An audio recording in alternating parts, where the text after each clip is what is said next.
Greetings, this is Dr. Tshepo Moloi. We are proceeding with our conversations and dialogues on the discourse of philosophy, particularly in the context of South Africa. We are interested in answering the questions of what is South African philosophy, who are South African philosophers, and what are some of the samples of their works that we can talk to. And in this regard,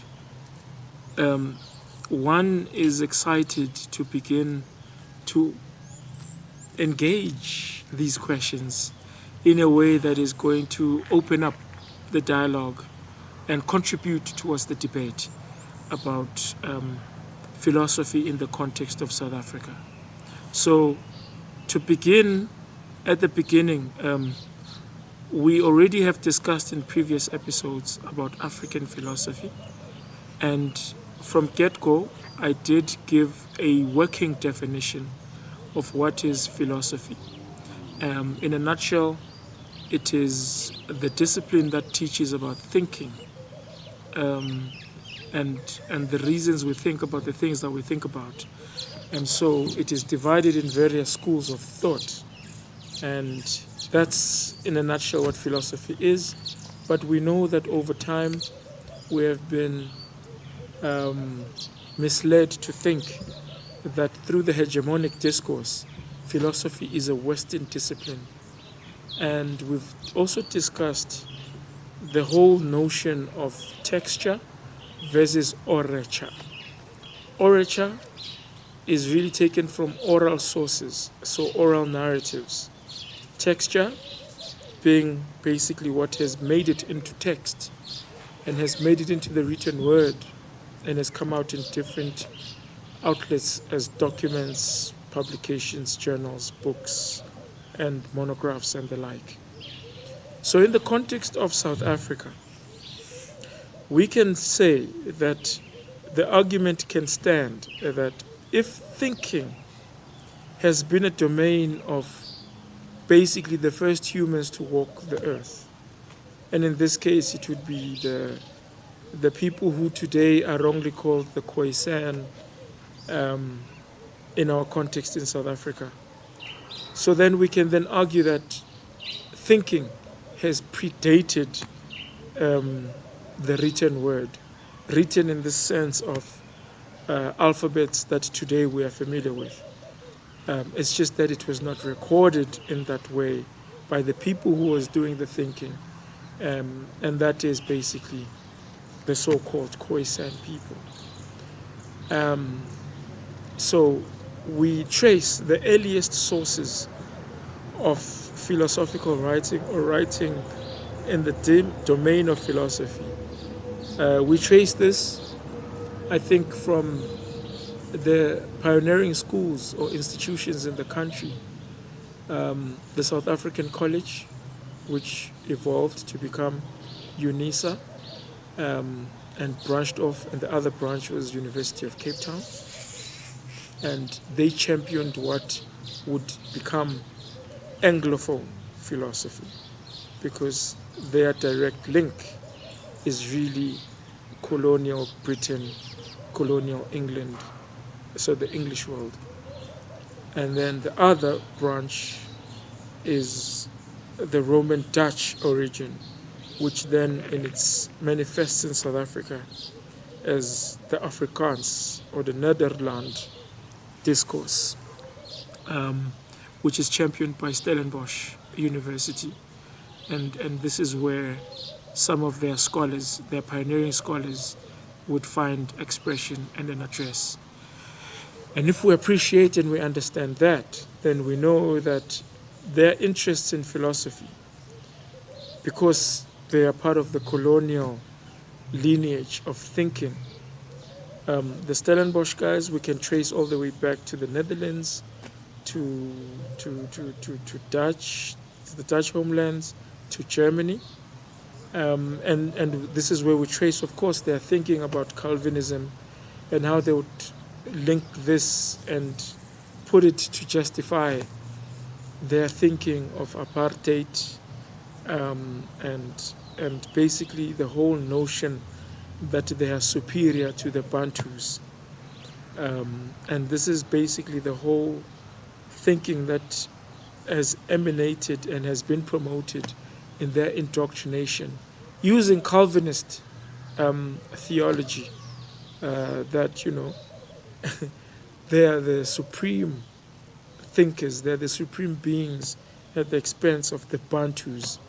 And just a sample of some of this thinking we pick up in E. Daman, who was the head of religion at university, head of religion at D. Philip Universiteit in Marburg. But this comes out in a lecture he gives at University of Zululand in 1970. And basically, we then are able to go into this text and see in this text how he talks about Bantu thinking as reflected in their languages. And I mean, the tone, the whole tone and the thinking and the approach is really from a Eurocentric perspective. I raise this because this is one of the pioneering texts that one can speak of as an example and a sample, published in 1970. So we are told in this monograph that using the language of the Bantu people, Bantu-speaking people, European scholars can trace that these were backward people. These were emotionally charged people.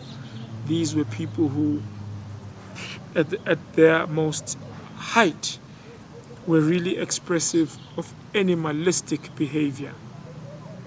So, of course, we know that this is consistent with colonial thinking and really the greater discourse of the colonial library. So we therefore are confronted to then ask, beyond the white South African philosophers, who are the South African black so-called Bantu philosophers that we can then say are South African philosophers?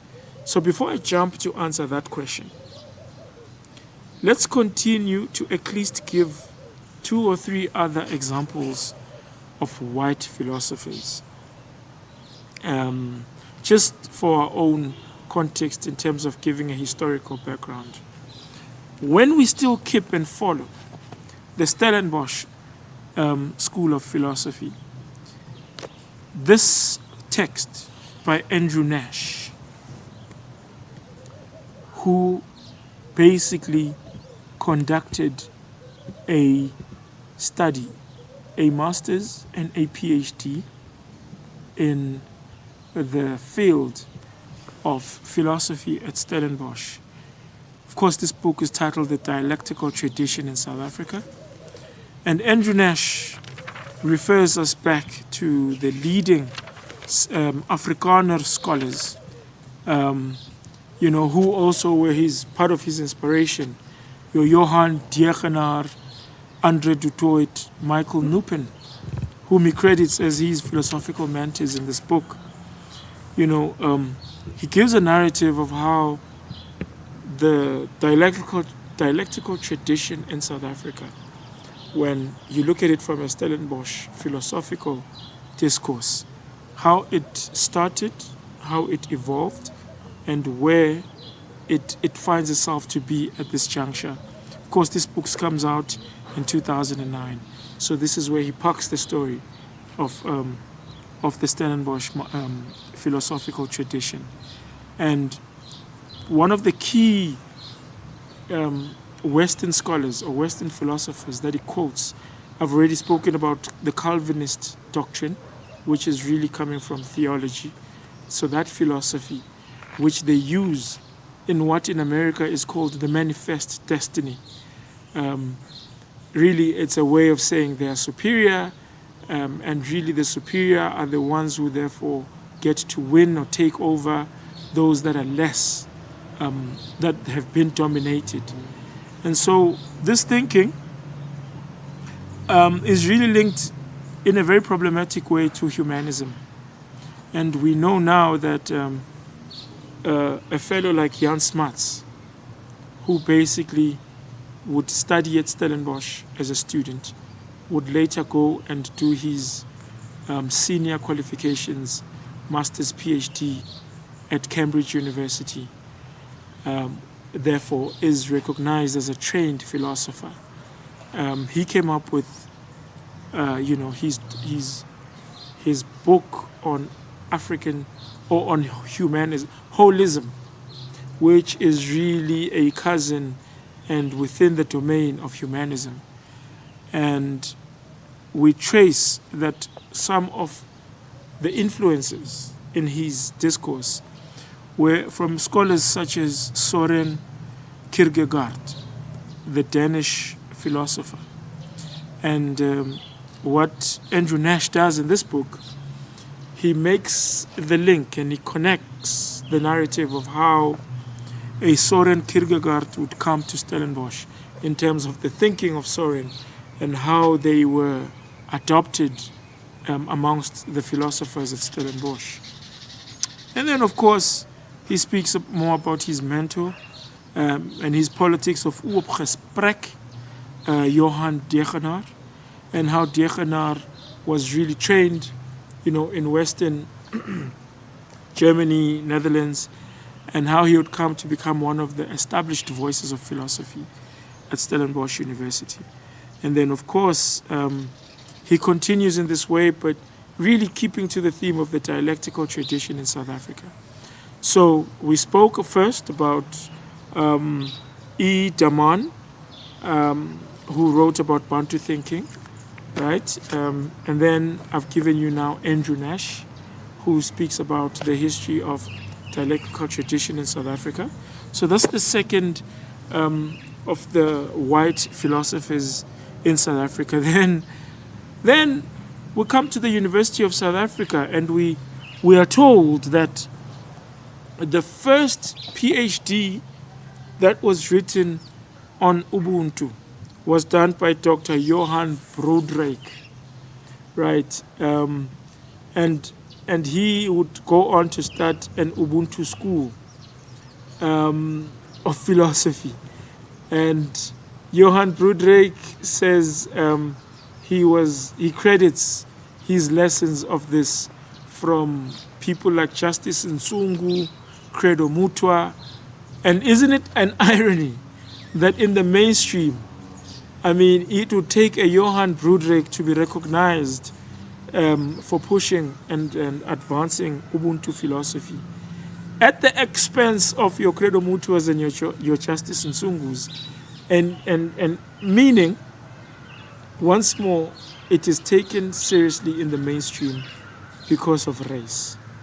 So philosophy in South Africa and how it evolves is consistent to the politics of the South African context. So, colonization followed by apartheid, followed by a democratic dispensation.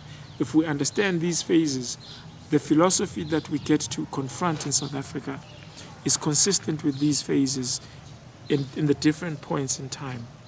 So Johan Broodryk is the third. I just wanted to give these three because what they do, they give us at least a sense of how white philosophers in South Africa would actually navigate and juxtaposition themselves in such a way that they do address the questions that confront them in this part of the world. Ubuntu being a case in point. And we know now that a lot of more white philosophers have taken up this theme. Philip Higgs is one of them. We've already shown you when we discussed on philosophy from Africa. We know that this is part of a tradition of white philosophers that basically have really taken that Ubuntu pattern and have run with it. And then, and when I talk of Philip Higgs, like I said, I raised him in this context yesterday in philosophy of education. Of course, you will note that in this text, he had worked with Umuketsi Litseka. So this becomes common that they do have black philosophers who basically, they would argue, became their, if you like, the word I'm looking for here is people that you would exchange notes with, and you may not see necessarily eye to eye. And this word will come to me in a sec. Let me proceed. The last white author that I want to raise here, before I talk to the black South African philosophers, is one that is popularly celebrated in the black consciousness movement, called Rick Turner. Now, Rick Turner really is credited as being amongst the voices that contributed towards liberal philosophy in the context of South Africa. And this book by Billy Kerniston is more of a biography of Rick Turner. A recent book that came out in this year, in 2024, is this book, which really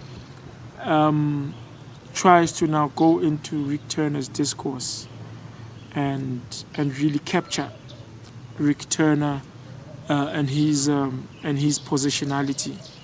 Now, because I don't want to get too deep into the works, what needs to be pointed out is we all know how Steve Biko's "I write what I like"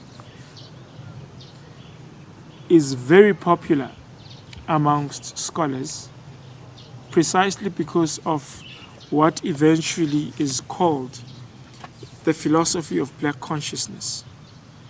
Now, the criticism, as I raise Rick Turner as the fourth white South African philosopher that at least I bring as a sample to philosophers in South Africa, is that it is claimed that Steve Biko did have encounters with Rick Turner, and it is Rick Turner that really sharpened and influenced Steve Biko's positionality on black consciousness as a philosophy. So these debates are raging, they exist. I am neither saying I agree that it is true that Rick Turner did influence Steve Biko, nor am I saying it is false. But I'm merely bringing it to this table, to this session, to say we acknowledge these white South African philosophers and how they have had relationships with black intellectuals, or people that are recognized as black intellectuals, who in this case we want to think of in the context of South Africa's philosophers. So, with that in mind, I want to now go to samples of the questions I had raised in the beginning. Who are the South African black philosophers? We have answered and we've given examples of the samples of white South African philosophers, and we've given the strands of the schools in philosophy. Once you start getting into advanced stages, you start speaking about the different branches of philosophy, and this is taken from Western philosophy, right? And really the scientific and the social science these two strands are distinguished, but we find with different philosophers when we come to them, they cross across. They are cross-cutting. They, as and when it suits them, they speak scientific philosophy or they speak social science philosophy, right? So the black South African philosophers, the most pioneering one that trained in philosophy and went to do postgraduate studies in philosophy is Anton Lembede. Umuzi wakhe, Anton muzi wakhe Lembede.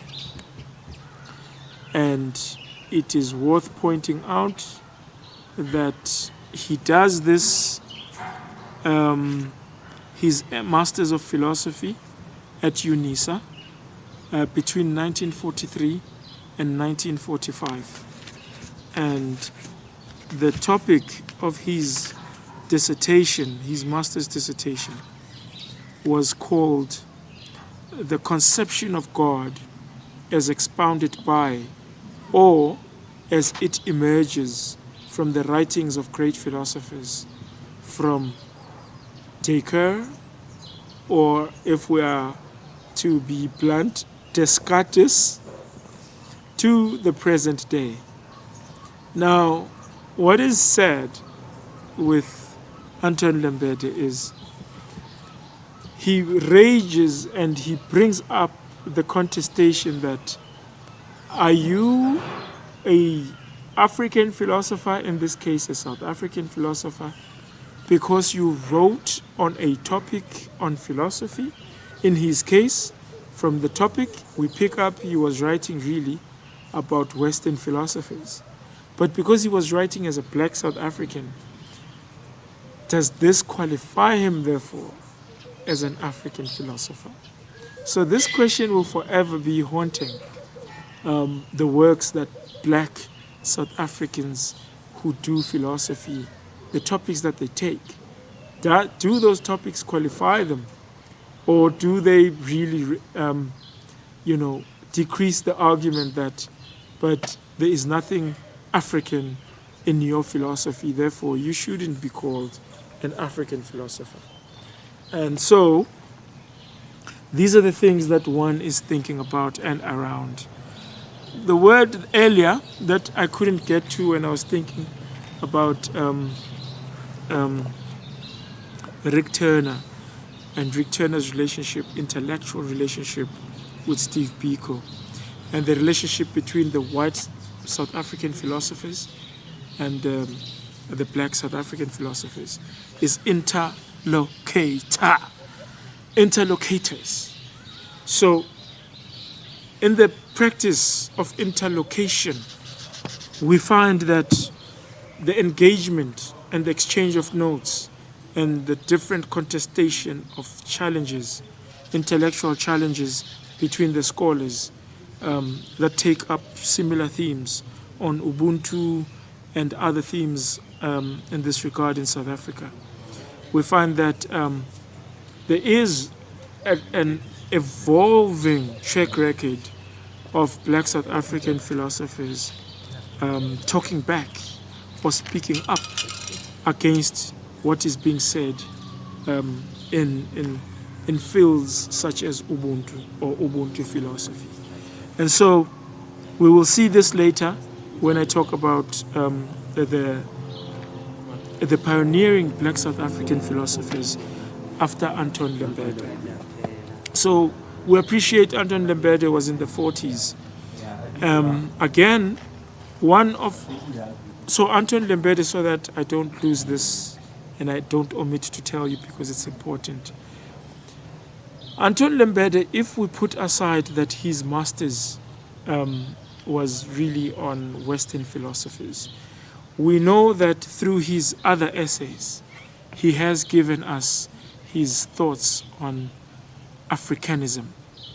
And it is here where we can argue, or colleagues have argued, that this is what distinguishes him from Western philosophers. as a South African philosopher and an African philosopher, because his discourse on Africanism influenced the position that everybody, when you say his name, remembers him for, which was as a president, as the founding president of the ANC Youth League. So we park that, because so much more needs to be said on Anton Lembede. But he did this as a first black South African at the University of South Africa. We now move to Mongameli Mabona.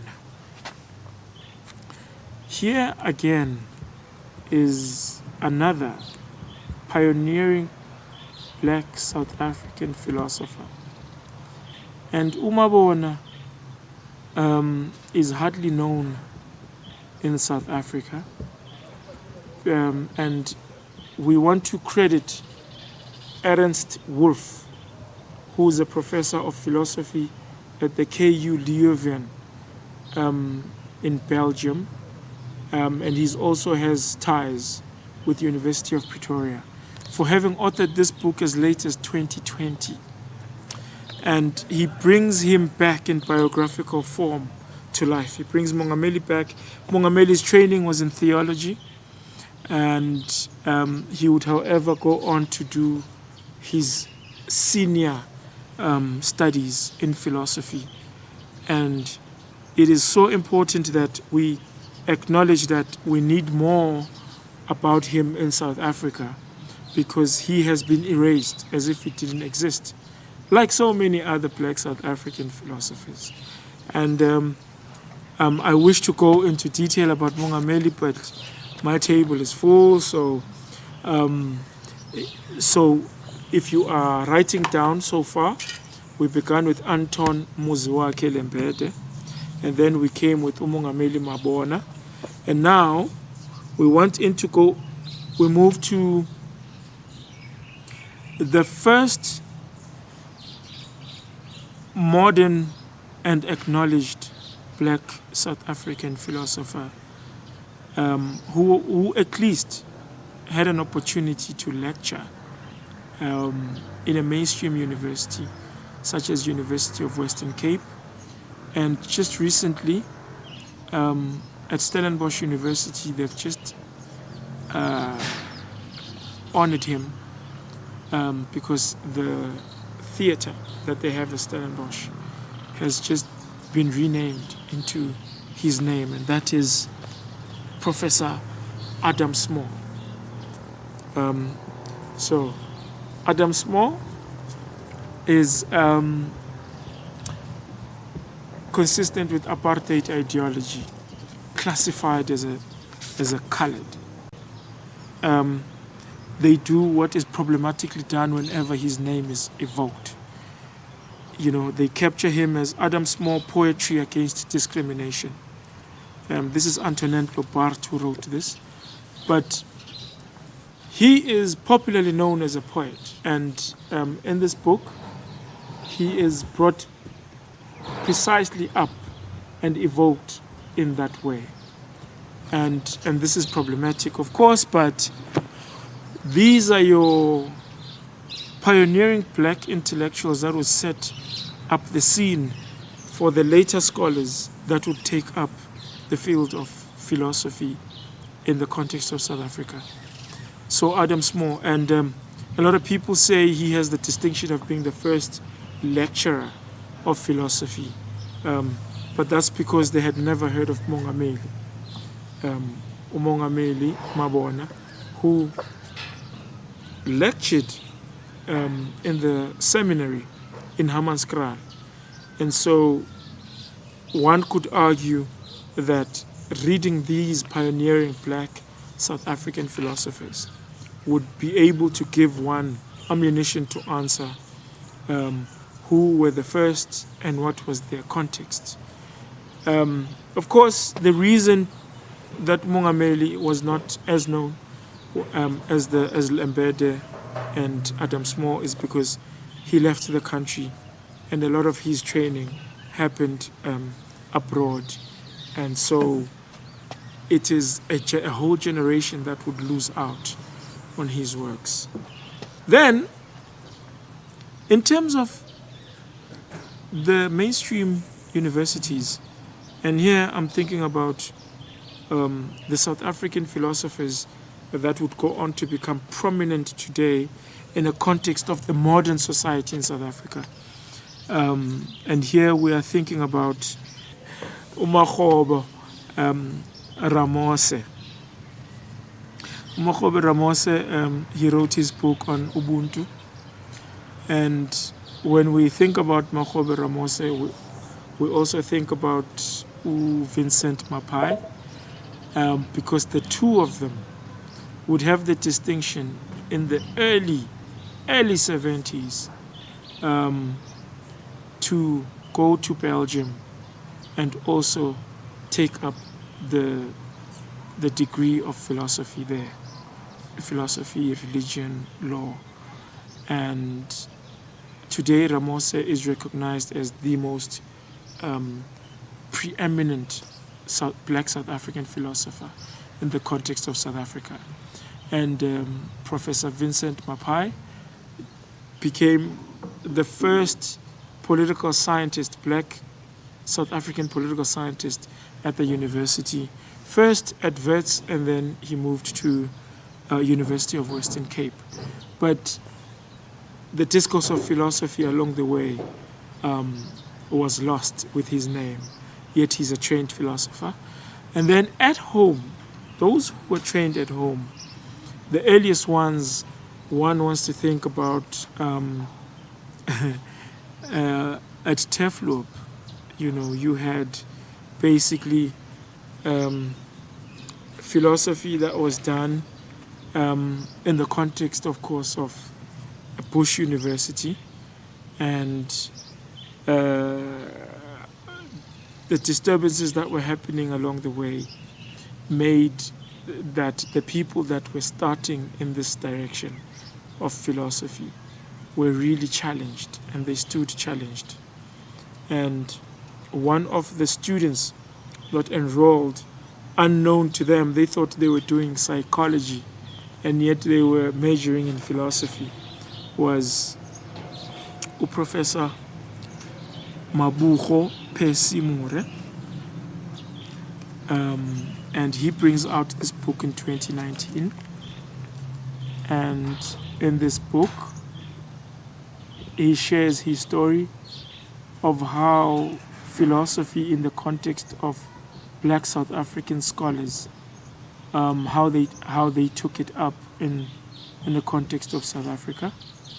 And he worked, one of his interlocutors / working colleague / friend was Professor Louis R. Gordon, and who's a professor of philosophy at University of Connecticut, Stores.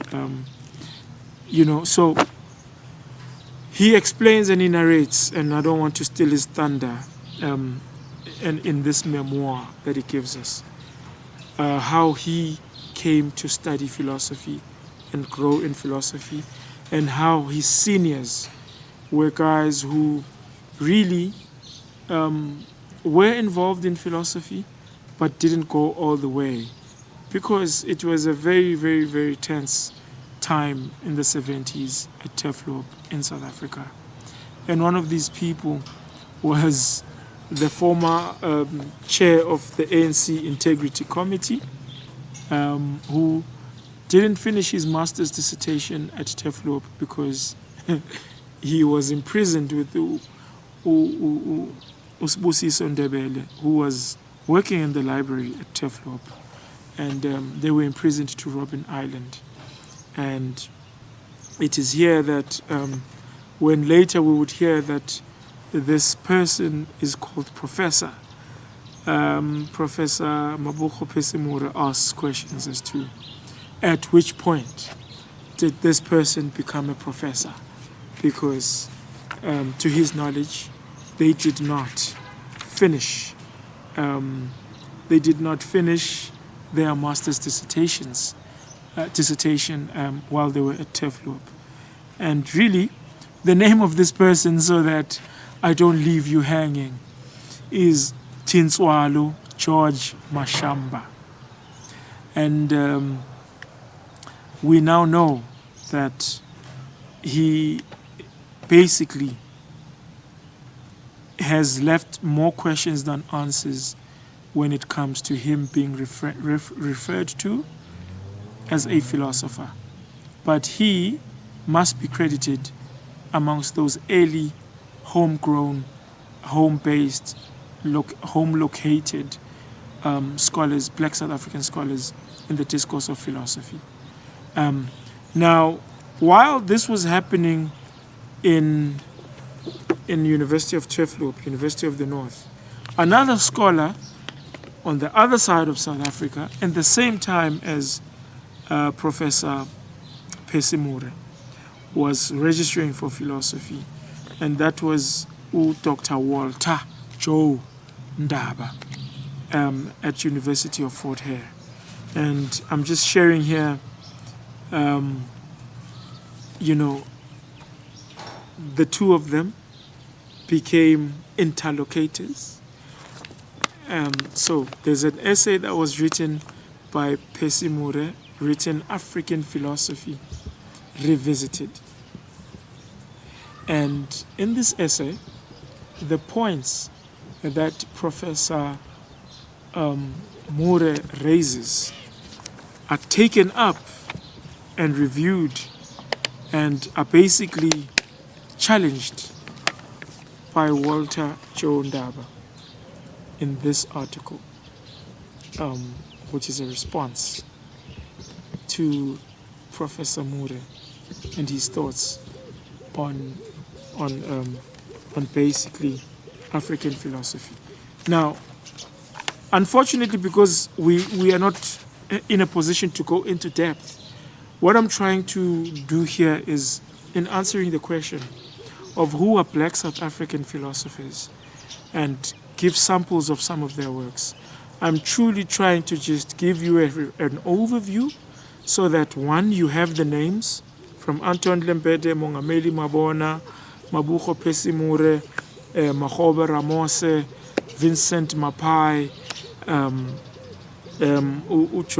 Walter Joe Ndaba, Steve Biko, Adam Small. So these sample of scholars are actually giving you a direction for your own further reading, your own further research. And so if you know about these founding Black South African philosophers, we then follow their recent works.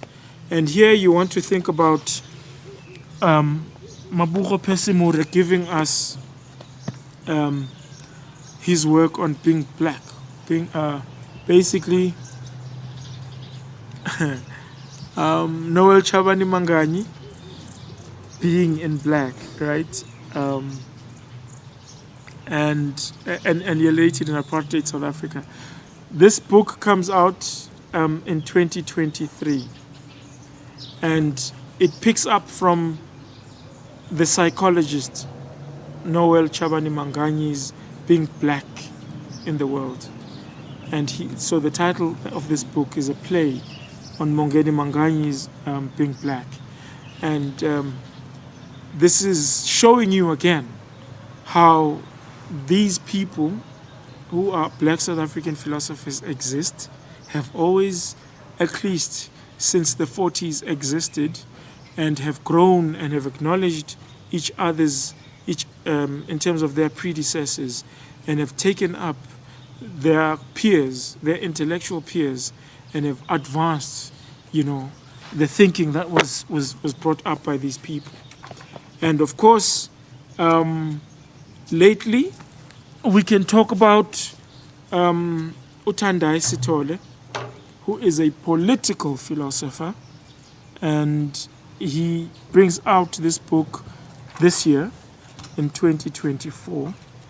And Tendayi here expands basically on philosophical reclamation of the black radical memory in a post-1994 South Africa.